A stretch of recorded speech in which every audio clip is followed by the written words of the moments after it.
So we're making movies about 300-foot gorillas. What the f is wrong with us? Welcome to Movies with James. Today we are talking about Kong Skull Island, the highly anticipated remake of the remake of the remake of the remake of the original 1933 King Kong.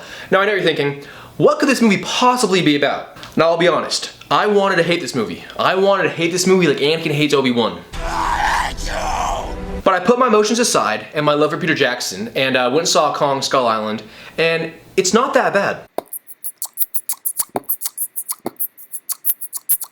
So Kong Skull Island differentiates itself from its predecessors in a couple of ways. One, it takes place in like post-Vietnam 1970s, and two, King Kong has been taking an insane cycle of anabolic steroids. But hey, whatever it takes. Whatever it takes. But that's what she said jokes aside, he's fucking huge. So my initial reaction to this movie was to get pissed and go, what? They're remaking Peter Jackson's amazing Jack Black, Naomi Watts, amazing King Kong for this Tom Hiddleston, Brie Larson porn dick Kong? But I had to keep in mind, hey, these are separate entities. This King Kong is designed specifically to fight Godzilla. So I did some Googling and I found out the whole reason they're making this movie is so they can eventually make Godzilla vs. Kong. Whew, I cannot wait for that movie. First Sharknado 3, now this. Geez, finally we're getting some intelligent movies coming out. Okay, now although this movie is clearly for dumb people, it's still kind of cool. But that's solely due to the fact that they have a bunch of Vietnam-era helicopters and a great amount of Creedence Clearwater Revival. It's guaranteed to be awesome when you fly in a bunch of Hueys with CCR blasting in the background. This movie's basically just Apocalypse Now with a giant gorilla. But any part of this movie that doesn't include either a Huey, CCR, or a napalm explosion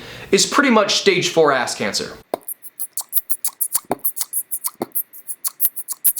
So the goods of the movie. It is so visually pleasing. I'm talking about the cinematography, the set design, the props, the special effects, the overall style. It is so cool. I mean, the flight montages with CCR blasting, then they ramp it up and play Black Sabbath while King Kong murders people. Hell yeah! I mean, overall, it's just a fun movie to watch with the explosions and the fights and the slow motion. It's very cool. I mean, it's truly an artistic movie when it comes to the visuals. It would be a great, like, demo reel for a Best Buy TV. Besides the visuals, John C. Reilly was pretty funny.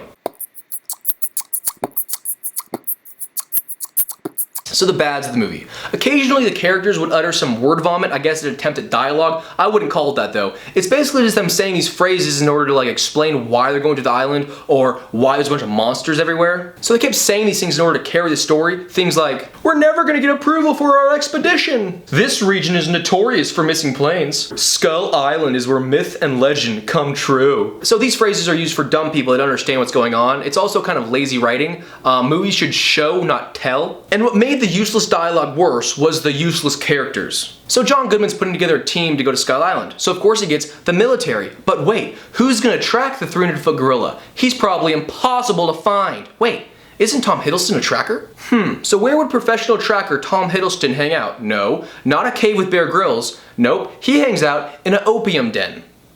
Okay. Alright, so now we got the military and a tracker, but wait, who's gonna take pictures? John Goodman's already filming the whole thing on a big fancy camera, but his boobs are not nearly as nice as Brie Larson's. She plays a photographer from the 70s, which means she has film, a darkroom, and talent, unlike every bored housewife who constantly posts Facebook updates about her new photography business. What I'm trying to get at is that all the words, characters, and the whole story is complete bullshit that is solely used to showcase cool explosions and giant monsters. Alright, it's time to rate this movie. I do it in 5 categories: story, acting, production, creativity, and watchability out of 5 points each. Then we multiply by 4 to get a score of 100. Let's begin. So the story. There is no story. You go to this movie for awesome napalm explosions, CCR, and giant monsters. It's basically just the world's most expensive world star hip-hop fight video ever. 0 out of 5. Acting. Only because John C. Reilly was actually pretty funny, I'm giving it a 2 out of 5. Production. The slow motion helicopter blades, the beautiful symmetrical explosions, just the amazing visuals. It was extremely well done. 5 out of 5. Creativity. It's like the 5th remake in a series of like 10 other remakes. You know what? Just because they put it in the 70s and that worked really well, I'll give them a 1 out of 5. Watchability. After an hour of watching, I was kind of ready to go. Once you get a couple of songs of CCR in, you get a few explosions, some nice Kong carnage, you're pretty much done. Watchability, it's a 0 out of 5. 0 plus 2 plus 5 plus 1 plus 0. It's 8. 8 times 4. The answer is 32. 32. Official score of Kong Skull Island is a 32. Now hey, that may seem low, but for a movie with no story, characters, or dialogue whatsoever, it's great. Like, this movie is honestly one of the most beautiful movies I've seen in a while. The special effects team knocked it out of the park.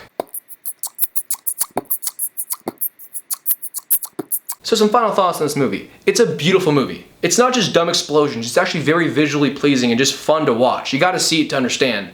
Although, you know, the characters, the story, the dialogue are complete crap, don't let that discourage you. You know, go to the movie for like an hour. 1 hour of it is all you need. You can walk out after that. This movie's kind of like a really hot girl who's also really, really stupid.